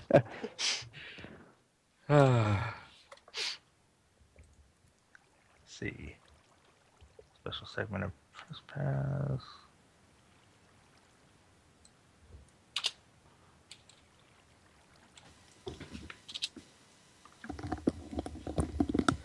All right, I'm back. I've got a pretzel, and my girlfriend's gonna make me a quesadilla soon. Ooh. So in like 20 minutes or whatever, but we can start whenever. Just a second. I'm exporting our current recording to Oh, you did MP3 stop format. recording. Oh, you did start recording? I stopped recording because I figured there would be a bunch of dead air while people were getting pretzels and stuff.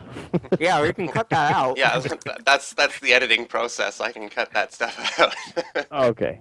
I stopped the recording just because it would keep the file size down, make it Okay. easier to. Okay, so I guess we should all stop recording and then start again. Yeah, sure. Why not? 1 second. Mom. That's cool. I get a little bit extra time for pre-roll. Mm-hmm. And there's also the. It's kind of like a save point if things go horribly bad. We And get we can- hacked in the middle of it. Well, Yeah, it's more like if the longer you run a podcast for, it sort of like eats into the processor time, or the Okay. the file size gets larger and larger. I've got it saved if you want to start up the next recording. I'm about maybe 20 seconds done or from finishing this export process. Yeah, I've got a minute to go in mine. Yeah, I'm not exporting. I just saved it and I'll export it later.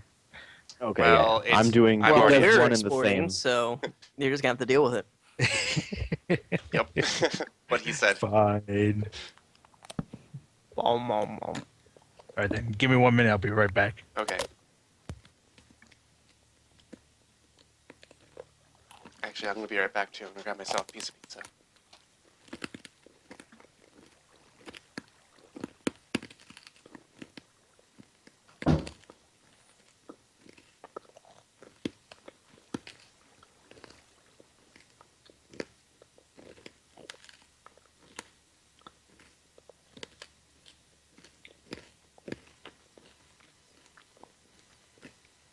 Okay, thing's been exported.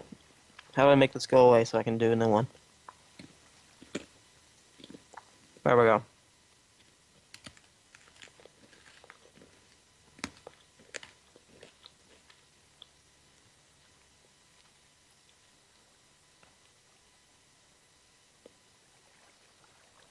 I just realized now that I probably shouldn't have just paused the game in the middle of a cavern that I've been getting attacked by zombies and skeletons in. But I'm safe still, so it all worked out. Woo.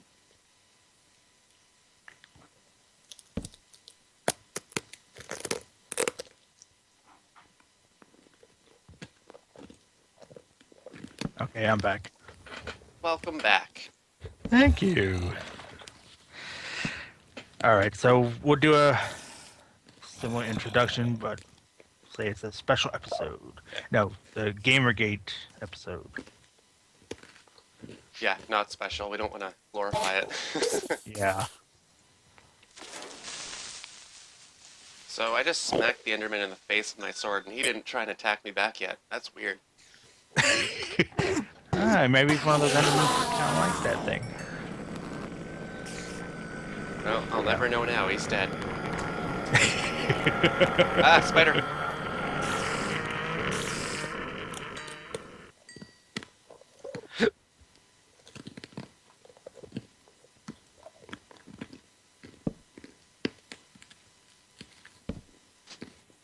I can tell that Kyle's trying to be really careful with how he chews his pretzel because he's chewing it really slowly. I get the big giant pretzels. Like the big hard pretzels. It just sounds like you're trying to chew it really slowly so you don't make a lot of noise on the stream. Oh, no, not at all. I don't okay. care. Okay. You have to work your mouth around them. Oh. Great. Giggity. You gotta work your mouth around it. You heard it Screw here you guys, first. I'm awesome. All right, are we ready to start up the next recording? Yeah, I think for the this secondary episode, you don't need to include all the Twitter handles and all that stuff. Right. Okay. Oh, Do we need to you start don't. recording now so we can have a bumper space or Oh what? yeah, I gotta start recording again. Okay. Want me to count us in? Hang on, let me close this one. Is Anton here? Yeah, go ahead. Oh wait, is Anton here? That would be important. Mm-hmm. I just sat down. I heard you Okay. guys talking about me, but I didn't hear what the topic was. Oh, We're gonna you're start soon. Oh, yeah. Yeah, I'm just. Well, I've got one of those. Sort of, it looks like a barber's advertisement poll. It's just, it says exporting is done, but it's kind of like that last couple of seconds where it's like, okay, it's really done. No, not quite. Still kind of really done. Once that happens, I can create a new project, and I'll just call this the GamerGate Special. Hooray! Because GamerGate is special.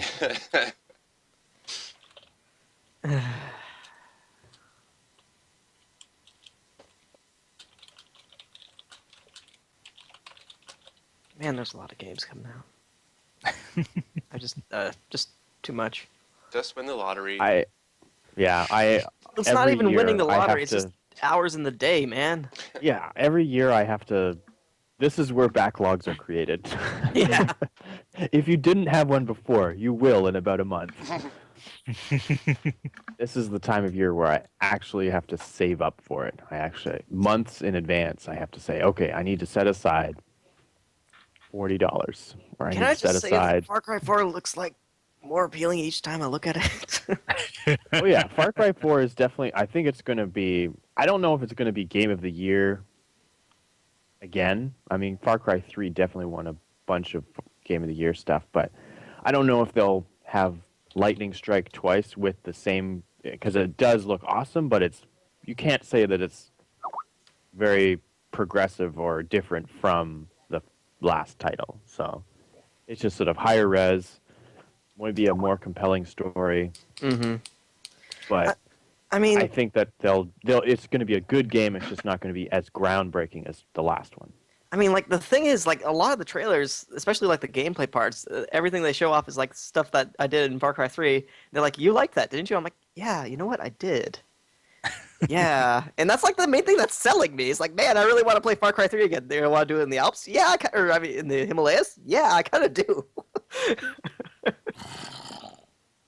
They figured it I'm out. just hoping that Sasquatch is somewhere. Like, if you just hunt around long enough, you'll just eventually be attacked by Sasquatch or a Yeti or something. I know there's honey badgers. Honey badgers. Badgers. Mushrooms. That takes me back. I'm so old. Internet youth. Back in my day. So, I don't want to alarm anyone, but I think I'm lost in this cave. Uh-oh. I haven't even been looking at you for a while. I see you fighting a skeleton by some lava. Reading about 5 myths about chemicals and such like that. How is that Like the more whole interesting myth than me about apple seeds being poisonous for you. Yes, they are poisonous for you. You cannot possibly get poisoned by them unless you have like a plate full of apple seeds. Yeah. Quantity matters. Yes, the quantity definitely matters. So when you see a person buying a couple 100 pounds of apples, be very suspicious. Hmm. Unless they're on a horse. They're gonna try to poison you. Unless they're on a horse. All right, we've set. We ready to start recording? Yes. Yeah. All right, Kyle, if you care to do the honor. Sure, I'll count us in. 3, 2, 1, bam. Okay. All right, I see a wave. I've got a waveform as well. Yeah, me too. But yeah, no, seriously, all the Far Cry 4 stuff is just like, they're not even trying that hard to entice me, and it's enticing me. They're like, here's that base clearing thing that you did in the last game. Wasn't that fun? I'm like, yeah, it was.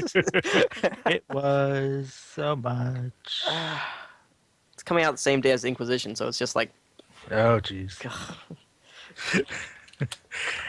And these aren't short games. These are No. long games. Inquisition's supposed to be like 100+ hours, and I'm like, man, like, with Inquisition in particular, I have to like commit myself to that game for a while so I can actually finish it. Otherwise, I'll get distracted by something. Especially if that something is like Far Cry 4. Just be sad times. I'm just wondering how susceptible Inquisition will be to what I call the Elder Scrolls effect, where you at some point get distracted by the open world and end up spending dozens of hours, and you haven't progressed the main quest at all. Hmm. I'm actually more It's wondering been- how much Inquisition's going to suffer from, say, overhype that we've seen this year. Yeah. I'm still a bit worried because they had to delay it a bit. The delay doesn't worry me. Just the patterns that we've seen this year worry That me. might have been. Yeah, I don't know if it was. Did somebody at BioWare actually say it was their decision and not EA? Because I mean, EA pushed back Battlefield Hardline into Yeah. 2015, and it would be, if I was EA, if I was the head of EA, it would make sense to me as a company to Not to sort of cannibalize your sales. not to cannibalize your sales and to spread out your big return releases across, a larger span of, 2 quarters rather than all at once. True. If you know people are going to buy the game no matter what time of year it's released, why not spread it out so that they could potentially buy both? I don't know if that many people are going to buy Hardline, though. It didn't really look. It That seems great of a like an game. overpriced expansion pack, Yeah. but who knows? Really, it looks like a cross between Battlefield and Counter-Strike in that it's kind of like the cops and robbers theme. Who knows? Maybe by now they've finally figured out the server stuff. Oh boy. Might be a bit of a tall Notice order. that they're not touting it as a esports game anymore. Yeah. They've given up on that. Smart of them. We're just gonna reel that one back in. All right. This is. Are we ready to talk about GamerGate? Do we have a specific way we're gonna go about this? I'm just going to throw down some of the events that have occurred, and then we can just talk about our overall reactions to it, and then we'll see where it goes from there. Okay. This will be interesting. I've been straying away from using the GamerGate hashtag on Twitter because I don't want to try to get in an argument with anyone and then bad things happen or whatever. I follow quite a few editors, and there's some that will use the hashtag, and all of a sudden they'll get all kinds of responses and backlash, and it's like, yeah, I really don't want to even say it. At Yay. this point, it's a toxic hashtag. You might as well go on Twitter and just say, "Geez, I wish I could get a free iPad." And I wish I could get a free iPad hashtag GamerGate. Did you guys Yeah. see what Patton Oswalt did? He tweeted out something about Gamergate, and he said, "I'm not even into video games, but this seems stupid." And he got a bunch of responses. He's like, "Oh man, I'm just gonna open a bottle of wine and sit back and watch this all come in." And then finally, later in the day, he's like, "Okay, Gamergate. Now that I have all of your attention, have you considered your life with Christ?" Would you like to take a survey? All right. I like So- Patton Oswalt on Twitter. He's very worthwhile. You should bring that story up again. Indeed, I think I will. Yeah. It'll be a nice light way to end the episode. How about that? All right. Let me wing an intro for us, and we'll go from there, I guess. Hello, everyone, and welcome to another episode of Press Pass. This one doesn't have a number because we're going to be talking about Gamergate. Now, before we continue on, press to reset. Oh man, let me start that all over again. Okay. Where was that? That was. Oh, and I found the tweet right here, I so we're marked- good. 5:30. I can just see something happening at your desk. I really wish I knew what you were doing at your desk because it sounds like you're just moving things around, slapping things. It's a great Foley for something, but I don't know what. All right, here we go. Take 2. I'm sending out the Hello? tweet with the hashtag. I already did. Oh, sorry to interrupt. Hooray! You're not making this any easier for me. That's my job. Oh God, you've tweeted out the whole Twitch stream and everything. This is gonna be exciting. Yeah. Yeah. Watch Twitch that was just gonna. Our Twitch is just gonna blow up, Oh boy. or it won't, because yeah. We're not that important in the scheme of things. Well, we already got one. Yeah. I mean, hey, I tweeted out one thing about GamerGate at some point, and already somebody was jumping down my back about it. I think they All just watch the hashtag. They lurk. All right, here we go again. Where are we at? This is 6 minutes. Hello and welcome to another episode of Press Pass, Press Reset's weekly podcast where we discuss the latest video game news and events. I'm your host, Sean Knight, and joining me on the panel this week are fellow P2R colleagues, content overlord Mark Lynch, Hello. community manager Anton Wegenist, Howdy. and contributor and writer Kyle Holt. Hello. Now, for those of you who listened to episode 50, this is our continuation somewhat of this, and we figured we'd dedicate this particular segment just to GamerGate. It's been a bit of a topic of discussion for a little while now. I'd say, about a month at least? Mm-hmm. Oh, probably longer than that. Possibly two. I honestly don't remember when it started, but, it keeps cropping up into the news feed. It was a discussion long before it had the GamerGate moniker and hashtag. Right. I think the hashtag came about because of Adam Baldwin, the actor. Yeah, That's right. He was the first one to actually use that verbatim hashtag. Yeah.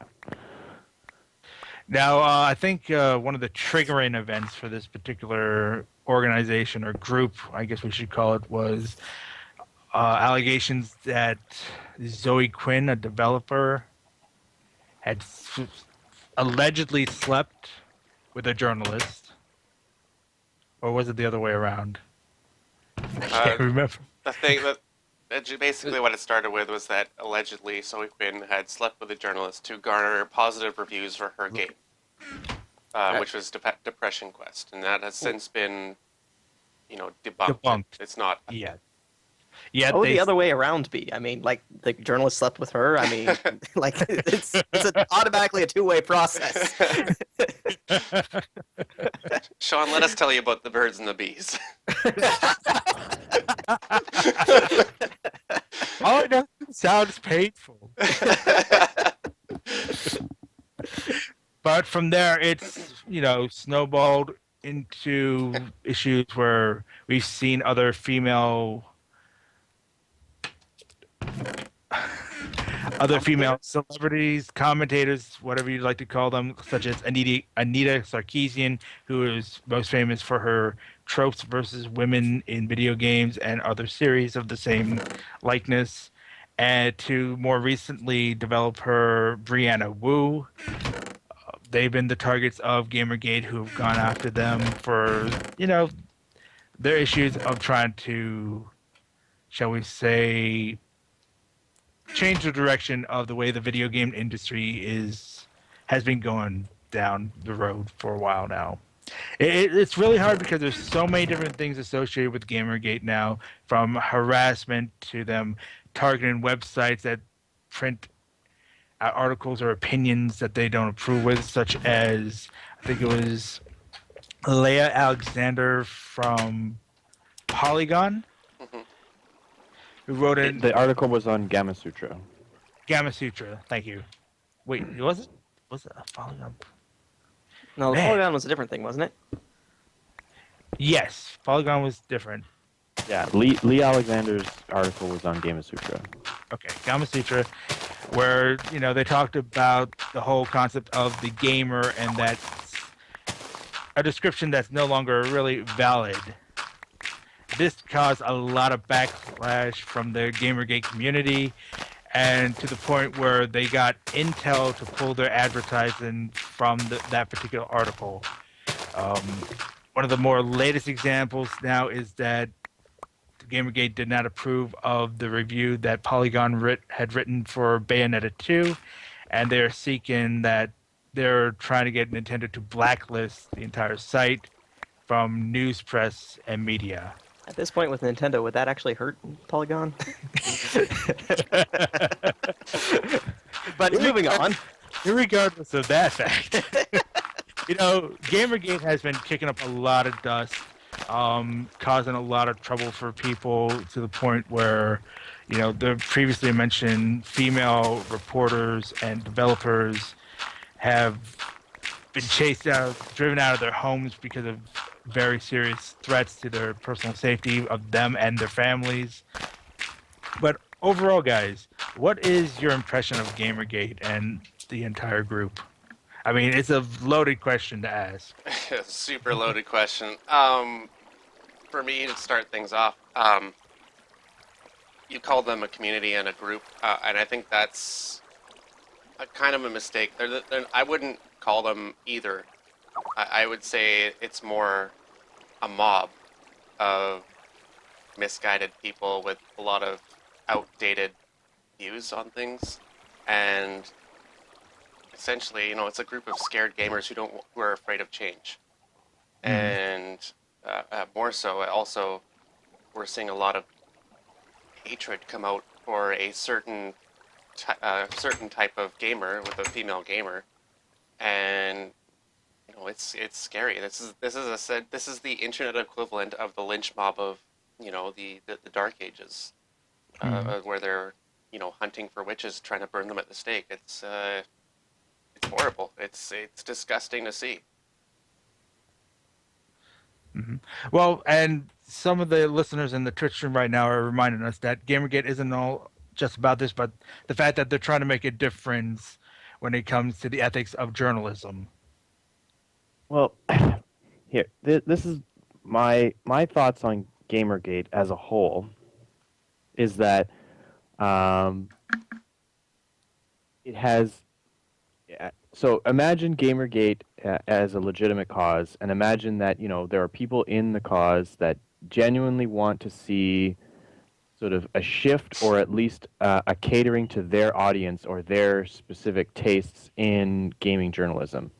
So there are some ethical sort of issues that were raised by Gamergate initially, or at some point, about how journalists or media outlets are in bed with the developers, and so not literally, figuratively, and how you have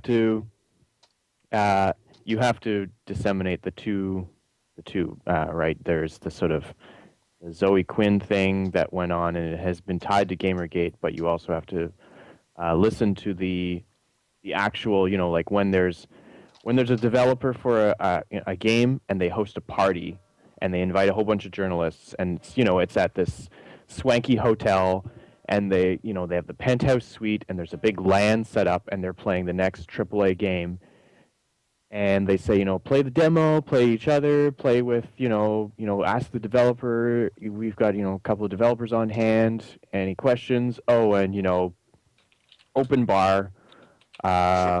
We're going to have some servers walking around, and, the servers just happen to be gorgeous women. These are scenarios that have happened in the past, right?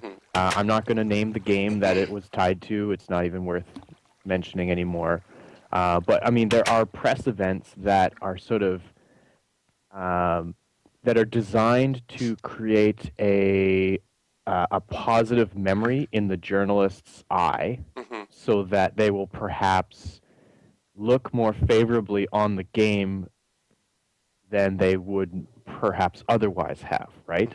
And so this idea of publishers and media being in cahoots, and sort of the ethics behind it, or if a journalist is the number one backer for a game on Kickstarter, or something like that, some similar outlet, if they've already sunk $500 into seeing this game made, and then when the review copies start circulating around, they just volunteer to their editor and they say, hey, I'll do the review of this game. And the editor doesn't know that this has been something that this gamer or this journalist has been behind for months. They just say, yeah, sure, go ahead, we need somebody to cover it, so go ahead. And then they release, this sort of what you might attribute to be like a fanboy review. It's overly glorifying, the merits of the game because this person was invested in it months ago, right before it was even released, and they paid, up front, or they invested in it, or maybe, you could snowball that into larger causes where they are, I'm sure it would be remiss of an editor to say miss the fact that somebody is, a partner in the company that's making a game, and they're the journalist that's doing the review. I mean, that would be an example of ethical abuse in journalism. But anyway, the point I'm circulating or circling around to is that there are some sort of integrity questions or some ethical quagmires that games journalism in specifics has suffered with or is sort of being questioned about right now. And I think that those concerns are legitimate, but GamerGate is no longer the venue that it needs to be addressed under.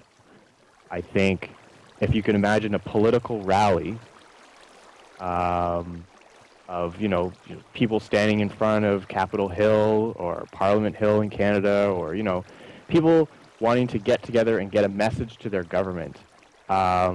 The misogynists and the people who are doxing people are like the people who show up to a political rally and start damaging property, and so that the riot police just come and shut the whole thing down. Any kind of legitimate claim or positive or progressive change that could have been made by that rally is now ruined by the extremists that are coming in and sort of stealing the thunder or diverting the attention towards something that's sort of universally regarded as negative. And so any kind of change or any kind of positive outcome that could come from people who say that they are GamerGate enthusiasts or supporters, they need to find a venue that distances themselves from the misogynistic trends that have been coming out tied to that hashtag or tied to that banner. Or maybe if the misogyny is taking down the movement, maybe they should try to do something about the misogyny within the movement, or like speak out against it, or just shut down some of that parts of the forums on 8chan or something. I don't know. I mean, I feel like a lot of the arguments that I hear from GamerGate about not being associated with misogynists is that those guys don't represent us. I'm like, well, but they're still there. What are you doing about them? They claim to be part of you. And that's the thing. It's the vocal minority that is besmirching the whole issue behind GamerGate, because as we know, it came about as a way to, I guess, combat is too strong a word, but to combat journalism, video game journalism, and the ethics behind it. They want more truth from the websites. Some of our listeners in the chat right now brought up issues such as when Ubisoft tried to give iPads to the media for one of their press conferences, things like that they want the media to be more open about, and because it does kind of cloud journalistic integrity and judgment when it comes to products from these developers. I don't know if it clouds the journalistic integrity or just, well, for some people it probably does. And that's kind of my thing about that, is you have to look at it on an individual level as well, and whether you trust a certain journalist to uphold the integrity that they're supposed to be representing. I mean, it's on a personal level, it's like if I'm covering a game and I get set up at one of the parties, like let's just say open bar party, where I get blasted drunk and have an amazing time.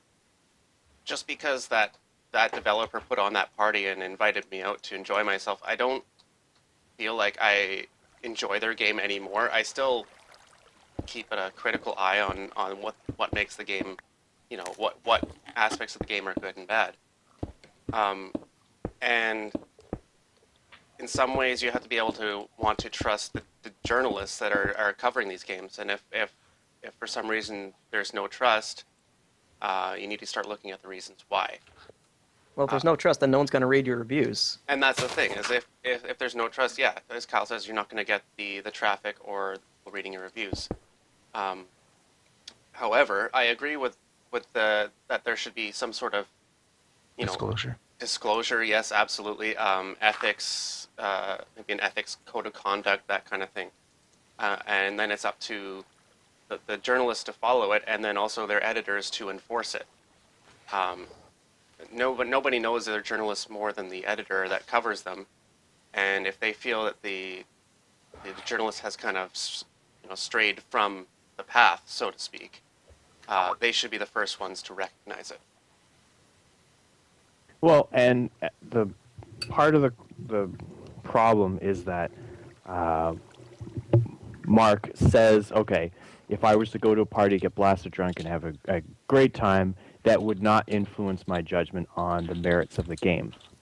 But that's coming from Mark, right? That if there's a reader, would they just take that on your word? Right. I mean, that's kind of like a, it's a bit of a stretch for people to be expected to say, okay, we write unbiased reviews, which in itself is not really possible. A review in the end is always going to be somebody's opinion. Yeah. By its very nature.